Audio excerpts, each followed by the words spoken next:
evening, ladies and gentlemen. Till a sign do us apart.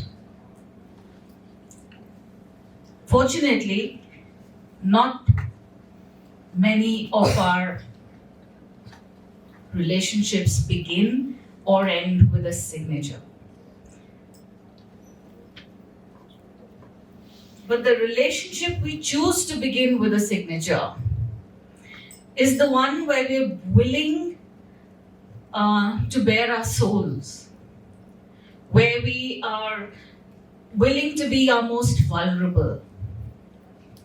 So whether you've met your partner in a arranged environment or a love environment, the decision to get married is always and indeed a very, very difficult one.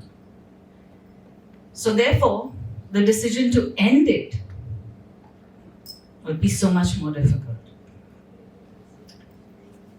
So before we dig deeper into this, I'd like to welcome our three panelists who have very courageously, I must admit, come forth to share their life lessons with us.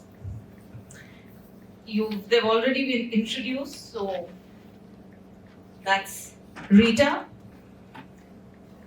Ritika with a P, Pritika, and balancing us out here is Brig Dhillon. Nazar Vattu. Not with the red turban and the red shoes. Yes, I don't miss that. So till a sign do us apart. I'd like to ask you, Reeta, what are the signs that get you to the point of the signature? When does one take a call to break up? Pritika, before I answer that question of yours, give me a minute. Yeah. I have a few things to share with everybody here. पहले तो एक शेर अर्ज करूँगी. रुक जाती है जुबान तक आते आते, रुक जाती है जुबान तक आते आते, बुदबुदाते होंठ कह नहीं पाते. मेरी दास्तां बेजुबां है, उसे कोई सुने तो सही. So I'm venturing into becoming a poet. And let me say, what better platform than Unspoken to speak about an event in one's life which changes the world around you. More so for me, because till date, even my extended family is unaware that I have walked out of my marriage. And it definitely has taken me courage. I saw this discussion happening and I sent a message to Sabina that I've gone through this experience and probably I should be coming out and talking about it. Thank you so much for that. I hope I'm not overstepping or I'm not doing something which I regret later. But I'm very glad I'm in front of this audience. Yeah. And Reeta, I would like to assure you once again, like I have to all three of you, that even though you are talking about your personal lives as such, I mean, you know, these are very personal and private views and it's a sensitive topic. We are here in front of an audience that's very mature and would be, I don't think you could get a better audience. definitely, To come I forward definitely and agree with discuss your that. point of view here. So now it's been 14 years, so I can talk about it with some authority, I guess. It's so much one goes through, which we feel the society doesn't understand. It's opening up. For instance, the last 15 years, I've seen things changing. But we need to talk about these issues. And so I asked myself, if not me, then who? I can't put the onus on somebody else. If I want something to happen, I have to start doing it myself. So this is what brings me here to share my perspective with you. To begin with, let me say I'm all for adjustments, compromises, give and take, let goes, everything that makes a marriage work. Having said that, I'd also say marriages are hard. Divorces are hard. You choose your heart. So coming back to your question, Ritika, it is not for anyone to say that what is the sign you have to see before you sign on the dotted line. To each his own. There will be as many reasons as there are people. We cannot judge them. We cannot generalize. See, a man-woman relationship, there's so many dynamics to it. And then throw in the extended families. You'll get a pot boiler, you know. So, like for someone, like you were talking, and you said, we said that, you know, किसी के लिए एक थप्पड़ बहुत है, और कोई उसी के ऊपर question करके कह सकता, यार एक थप्पड़ ही तो था, तो क्या हो गया? So, each person's perspective you have to respect. And so the point is not the reasons of the breakdown of the marriage. It is how to deal with the after effects of it. Okay. The reason could be anything. Yeah. My truth versus your truth. Yeah. Two perfectly good people might not be good with each other. Yeah. So it is not about fault finding, it is not about blaming or taking sides, it's about dealing with it. Yeah, so there's obviously a lot of emotional upheaval that happens within you. Ritika, how would you feel one should cope with that? I think it's on. I wish there were 100 disclaimers we could get or give before this session. And yes, this has taken all the energy and stamina. I've not done a day's work since morning because being on this panel has kind of brought back a lot of introspection in different ways at what answer. See, isse pehle I was just sitting at home and figuring the shit out by myself. Today I'm here talking about it. So it is going to be difficult. And apologizing in advance in case there is a breakdown that happens or I ramble or I just go into a different direction. So Pritika has been, requested humbly that she will bring us back in case either of us go off track completely. 100 answers to this question, how do you cope with it? I think personally for me, and like she said, to each his own, everyone is on their own journey trying to figure a lot of things out. But for me as a person, it was the acceptance of the fact that the marriage was over. Despite the separation, despite court cases, despite everything, I was fighting in the courts for 6 years. But the acceptance came to me after 4 years of still fighting, and I was not the one who wanted the divorce. So for me, my journey started from the point where I said, okay, fine, अब क्या करना है? शादी तो गई. So that was the beginning of, and in fact, surprisingly, the first 4 years when I was doing the legal shit, I was becoming an entrepreneur, my company was setting up, I was working almost 18-20 hours a day, raising 2 children, all of that was happening. And I remember at 4 years, when I realized that the marriage was over, is the time I actually broke up.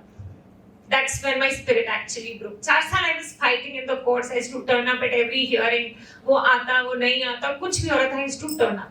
कभी laptop लेके, कभी client से call करते, कभी बच्चों का बीच में school pickup, requesting judges, all of that happened. But I stood my ground. But I actually broke down after 4 years. That is when I went through PTSD, when I was on medication, anxiety, depression, the works, bring it on, babes. I went through all of that. It took me again 2 years to come out of that. But the only thing I remember that helped me, because a lot of us, when we go through divorces, are trying to deal with societal judgment, our own personal judgment that ये मेरे साथ कैसे हो गया, why me, God, all of that, the spirituality comes into the focus. सब कुछ आ जाता है. You like 1,000 questions are thrown at the world out there. I think I was also dealing with lower levels of self-confidence, which also was reflecting in my work. And I was also dealing with rejection that again was reflecting in my overall personality. And luckily for me, I had a superb set of friends around me. Family support was awesome. And they just made me believe in myself that I still have an entity despite being a divorcee. So my take on this is that shit will happen in life. today, tomorrow must have happened to someone before. Nanak Dukhiya substance art. But I think just develop your coping mechanisms, howsoever you do it. I didn't do it very well. I was not very smart about that. But now I am. And this is my only take, that just keep your friends and family close. They are the only ones who will, just hug you on a bad day. I mean, I've had situations where when I used to come out of the court, I used to scream, I used to cry, and I said, okay, fine, this is done and dusted. I will walk into my room, I'll call up to friends and say, बस अब मेरी बैठ के तारीफ करो, मुझे कुछ अच्छा सुनना, I don't want to listen to anything else. Just tell me how pretty I am, how amazing I am, I'm a fantastic mother, I know how to cook, I know this, I know that. And they would do it for the next 1 hour. And that would just kind of cleanse my system. I still go to them now, and I still go through that therapy. But that kind of really, I'm just bearing myself out there. I'm requesting all of you that this could be a little emotional, so please bear with us. So that's my answer. I hope that Great. So it's validation that we're seeking constantly. So as a counselor, the advice that one tends to give all the people or the students who come forth or anybody is that be confident in yourself, have more faith in yourself. That's the way I guess we should. That was also your journey, you said. No, introspection. The issue is that ये सब तो पता है, but वो करना कैसे? Yeah. Okay. That is where we all kind of. Yeah. Because I know you've read the books, you've done your gyan, you've listened to Sister Shirani, I've gone to the Pandit, I've gone to. I've done everything humanly possible. Right? But at the situation, at that point. How do I make myself feel good about myself? There's a process, I guess, yes. You're right. Ritika, can I add something? Yeah, please. Yes, in the initial phases, you go through all the issues. It takes a toll on your mental health. All that emotional problems, society questions, bleak future, what to do with the kids, handling everything. And it is possible that a normal person could take a fall, and break down. Yeah. And Absolutely. it is okay to seek professional help. Yes. Thank you for saying that. It helps you bounce Yeah. back faster. Yeah. So there is no stigma attached to it and this is what I would like to say on this. So, Brig, Dhillon, you had to face an emotional upheaval, but in a different manner, because you didn't choose to part with your partner. She passed on. How difficult has it been for you to live without a partner? Well, Pritika, it's been very difficult 17 years, very difficult. And now the 17 years do come to the fore, out in the open. As they say, when you take a marriage vow, they say till death do us apart. So it literally happened in my case, or the Lord says, I'll call one of you home. So it literally happened. Too early, I think. Too early. My wife was very young, just about 54. And I had just retired. And that's the time you need a partner. Yes. And that's the time you were wanting to do things in life, live a blissful life, all the things that you could not do in this service. You want to do that. And out from the universe comes a big explosion, a big bang, which puts you emotionally absolutely flabbergasted. See, a soulmate cannot be replaced. You have a soulmate, only one soulmate in life. Soulmate is one which communicates with you without words, without language. Silence itself is a language of souls.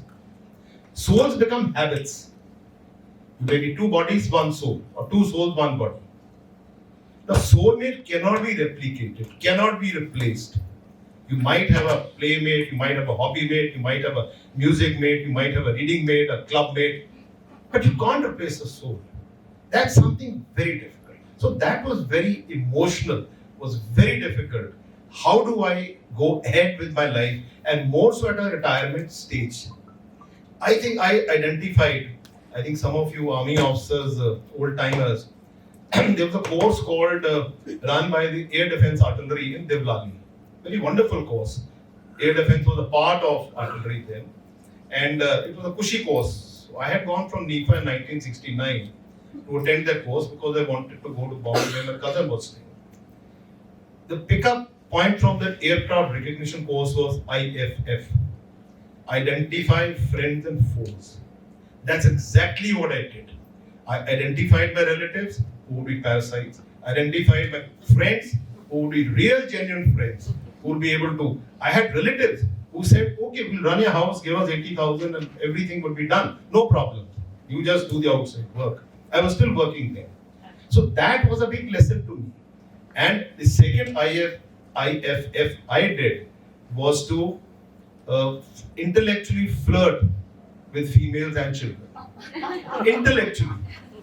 You know, males you can't flirt. Why? Because they're closed. You talk to a male and say, I'll do this, I have done this, I have achieved this, and you go de-energized. But ladies are much more open. And that's exactly what I've been doing for the last 2-3 days. I have got more energized. And next was that you have to keep the memories of your partner alive. Whatever manner. Yeah, beautiful. You have to continue communicating with her. She was a convent educated girl, passed out from St. Sophia Ajmer, and she would say, why don't we say I love you? I says, I was from a rustic school, YPS Patiala. I says, what nonsense, I love you, that's about all. Now probably 10 times a day I tell her photographs, I love you. So the communication must continue. It's so nice to hear that you still believe in soulmates and lifetime thing and all that. It's so nice to, refreshing to hear this in these days. Yes. So another major issue that comes to the fore when you sign up for marriage is the financial aspect, which probably Brig Dhillon didn't have to face. When you lose a partner also, you face similar financial issues sometimes. But Ritika and Reeta, what would you have to say about the financial issues, and how do you manage, and how would you have managed, or would you advise anybody to manage? I will agree that along with your emotional health, your mental health, even the financial health takes a toll. Yeah. You do have to step down. I mean, probably a smaller home, a smaller budget, but I think that's a small price to pay for your mental peace. Yeah. Yeah, working itself, but then lots of challenges are there with it. We'll talk about that later. But that's my take on the financial front. Over to you, Ritika. Personally, I think this is a very tricky place to be in. I mean, nobody walks into a marriage thinking they'll ever end up in a divorce. And the sole basis of a marriage is trust, right? So I don't think I, as an individual, will be able to start a marriage thinking ye tera, ye mera, or later, if God forbid something goes wrong, and it's something that I tell both my kids. I have a boy and a girl, 20 and 16, and I tell both of them the same thing, that I want you to be financially independent, because tomorrow if the shit hits the ceiling at any given point of time, for whatever reason, it could be a partner, it could be a job, it could be health, it could be anything, you're on your own, and then you're not dependent on mummy or bhaiya or X or Y or Z for that, right? So this is part one. Part two is that we all keep telling our kids to be financially independent, like I'm saying that, right? But sometimes marriage has very, very, very different circumstances. So sometimes even if you're wanting to work, the setup is such you can't, though everything else is right, then you say, okay, fine, ek yahi cheez to nahi hai, then you go for it. So I think to each his own, but I don't think there is an answer to this question where you can walk into a marriage with distrust that kal ko hamara divorce ho jayega ya kal ko ye banda mujhe ya bandi chhod ke chali jayegi, so hence we're gonna have that, so for a person individually, for me it's tough. But for those of you who can, like they do it in the West, I mean, it's all whatever floats your boat, whatever gives you peace of mind. Prenup agreement. So whatever gives you peace of mind. If you think that signing a prenup would give you peace of mind, so good, go for it. I mean, it's between the two of you. At the end of the day, no third person is coming to bail you out. That's for sure. That's for sure. एक ज़माना था हमारे time में जबकि it was also said that the girls shouldn't be too financially independent, because then they start thinking and then they don't adjust in the marriage, and that kind of thinking also used to prevail way ahead. Still does. It still does? Okay. So yeah, that's another point I guess we could discuss. So very often, and I think most often, children are around. So Brig, Dhillon, how did you combine? What challenges did you face when you combined the role of being a mother as well as a father? Again, a difficult phase, ma'am. My wife had a strange intuition that she's going to die early because her mother had died when she was just 14. So for her marriage, जब अनंकाज होता है तो father खड़ा होता है, my parents stood. But in place of her mother, she insisted her Babi stance because they were brother and sister and they were very close to each other. So she did not want her daughters' marriages to be performed by somebody else. So she ensured that the daughters, after their graduation, post-graduation, after getting a particular level, in spite of all of us telling her, no, they must work, they must earn, they must be independent. She says, no. And she told them, I'm going to get you a boyfriend at this age. If you like the boyfriend, make him a partner. And it turned out to be very well. They were very happy. So when she died, So they were both Ritika, married before she they passed. both got married and there were 3 grandchildren also before she died. Oh. So I thought that was one of the wisest things. The lady had some intuition, and had it been left to me, I don't think children could have settled. No, it's very difficult to really replicate the lady's work in the house. I have never entered a kitchen to date. So you have to run the home so that the girls don't miss their mother. The girls are very attached to the mother, and they would definitely miss. So I ensured in my own way that the legacy of the lady continues, whether it was in form of giving some saris or gifts or festivals, etc., etc. Not that they needed it, but I had to do it. I had to maintain relationships with the in-laws, their in-laws. Had to do. One didn't know kya dete hai. All you do is just give your a bundle little of notes to your wife, and she manages everything. Whether you take fruits and whether you take anniversary, etc., etc. So that aspect had to be done. I thought I was mothering my daughters. They said, no, we are going to mother you. And they have an app called 360, Life 360, which everywhere I go, they know the time, what speed I've gone, what time I've come. They monitor all my movements. Dangerous. You get into trouble. It's dangerous. So they show that I don't go to bed, but I just intellectually flirt and nothing more. So single parenting is a huge challenge, and there would be a lot of impact on them because of the fallout of the marriage. So Reeta, you want to share your experience with us? Actually, when divorces occur, children are the third party. They are equally impacted because they are so young. And it is imperative on us as parents to take care of their emotional well-being. If it is a messy divorce, it all gets all the worse for them. They get caught in the tug of war between the two warring parties. It requires a lot of sensitivity and maturity to deal with kids at that point of time. Fortunately for me, the well-being of the children was always the priority. After the initial hiccups, they settle down well and they maintain a good relationship with the other side of their family. That's great. And Ritika, how would you have something to say how you handle your children at such a stage? And that's the most difficult part. I think I probably would like to give myself a pat on the back that I probably messed up my. Thank you so much. But I think I got some part of it right there. That with the kids, I was very, very, very, very clean in terms of I made sure that I told them over and over again that it is mommy and papa who are getting divorced and it has nothing to do with you. Yeah. So, and I somehow had this feeling that I had a lot of faith in my upbringing that going forward when we got separated, my daughter was 5 and my son was 9 and extremely young and could hardly comprehend what was going on. So you give them, a little bit of a story that this is a particular situation. You don't lie, because this is one thing I've realized that the moment you start lying to kids, your credibility as a parent goes down. Yeah. forever.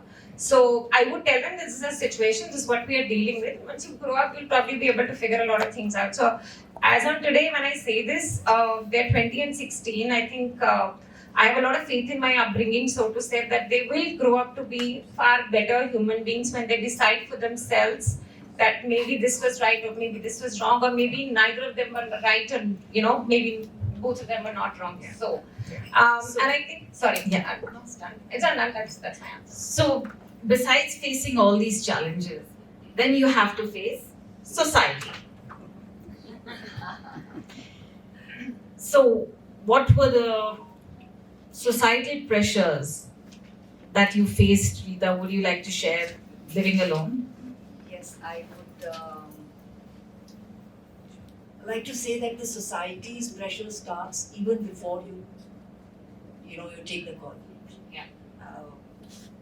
Everyone feels they have the right to give you an advice, saying women have to accept, they have to adjust, they have to compromise. For the sake of their children, they even came and said, who will marry your children? They say, your life is over, बच्चों को देखो. And I was like, मैं बच्चों को देख रही हूँ, इसीलिए ये decision ले रही हूँ. If I'm not mentally healthy, I won't be able to give back to my children. Yeah, well said. And if it is a messy divorce, you become a public spectacle also. Once you're through the barbed wire and you come onto the other side, there are different challenges. Every person comes across, he feels he has the right to know your story and give you an advice on it, how to handle things. They become experts in everything. You're constantly under the gaze of everyone. What you're doing, what you're wearing, who are you meeting, who comes to your house. People directly or indirectly ask you, kaun aaya tha ghar pe? Do I not have friends? Am I not allowed to keep a social life? That, as a woman, you go into a shell. You become a recluse. You go out to work, people are more interested in knowing you rather than knowing what work you do. Yeah. Believe me when I say this, sexual harassment is for real.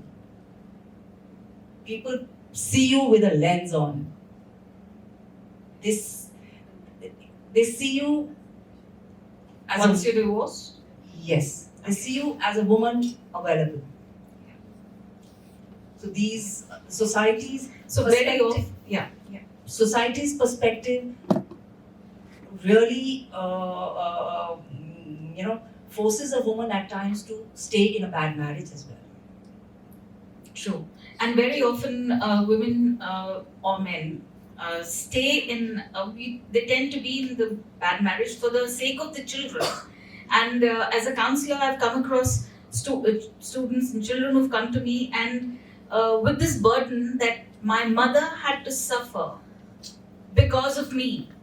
She didn't move out because of me. And now they take on the blame. So I don't think this really works very well. I think it's better and takes a lot of courage and guts to take that call and move out, because as you rightly said, your mental well-being is going to affect the children and their upbringing. Here I'd like to add, it's not always the bleak thing. You do get repaid, or you do have proud moments. Today I'm a proud mother. My daughter passed out her did her master's from TIS, and she's working with ISB Mohali. My son is this month passing out from IIT Kanpur, and that makes me such a proud mother that whatever I could give to them, they give me a joy. Well done. Well done. Well done. Anybody would like to ask anything? Yes. Okay. Yeah. Okay, just one question. Okay, one question. Sorry. Hello, I'm Alka here. It's been a pleasure listening to all of you. And I have two beautiful single mothers here with me, and one of them is Ritika, of course.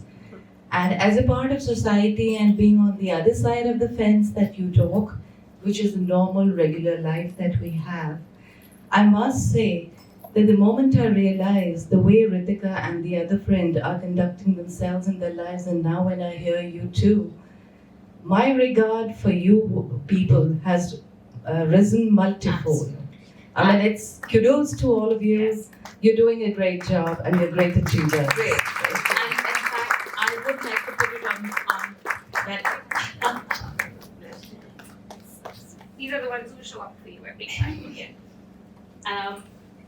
So yes, any last word?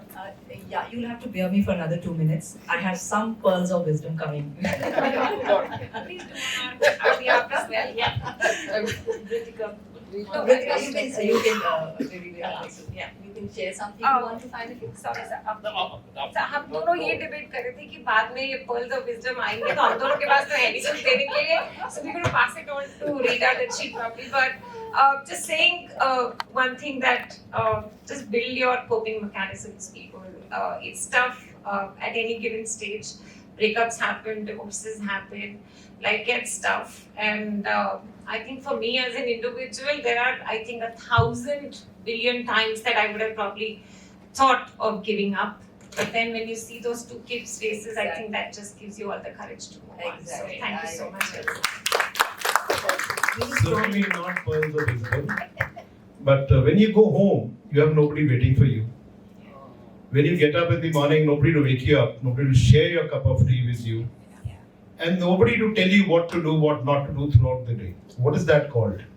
Not freedom, it's loneliness. And I think you have to have the cognitive ability to face all these things. Keep learning, keep learning. So who's a illiterate and an uneducated man these days, or a person these days? It is the one who doesn't learn, who doesn't unlearn and doesn't learn again. Very well. Thank you so much, sir. I will take off from there, and I'm getting a little emotional. You want some water? I could use that. We are often told that you're a strong woman. I say, do I have a choice? We just face everything that comes our way. We don't have a choice to be not strong. This tag of available gets attached to you the moment you sign the dotted line.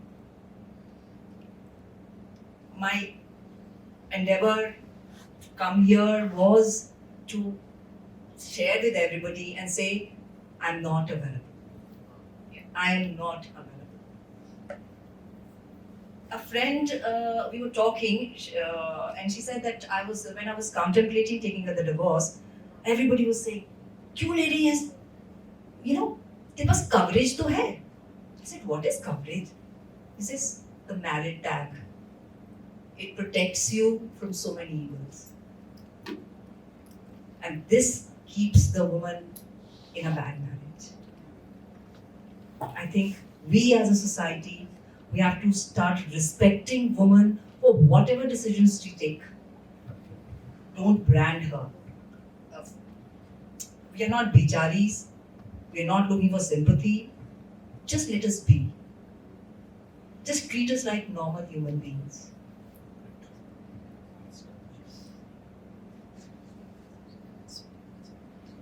Is that because generally it's the woman who's the blame is put on? Is that what you feel?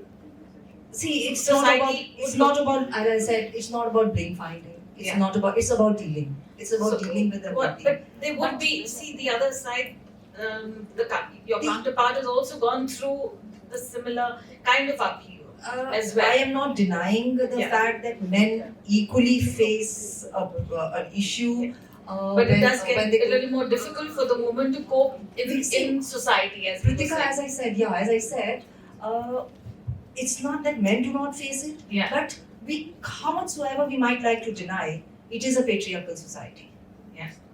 So many things are imposed on us as women. Yeah. So if we take the call, we are branded as home breakers or बच्चों के लिए sacrifice नहीं कर सके, ये नहीं कर सके. So, but today after so many years, I can very confidently say that taking that call was one of my better decisions. And yeah. So, but in the end, I'd just like to add something that there are joys of being single too. You don't have to bear the snows and the farts when you're tossing in the bed. So thank you so much for being such a patient. Thank you so much. I think a huge round of applause. And huge respect for all. Yeah, we'll do that later. We can have that call. Thank you so much. One last question to the beautiful ladies here. Yeah, a very heart-wrenching narrative, and my compliments to you the way you said it. It just came to my mind. Did you ever not think of a second life? We'll have another session on this. Yeah. The next time round. Thank you so much and huge respect for three of them. Please, a huge round of applause.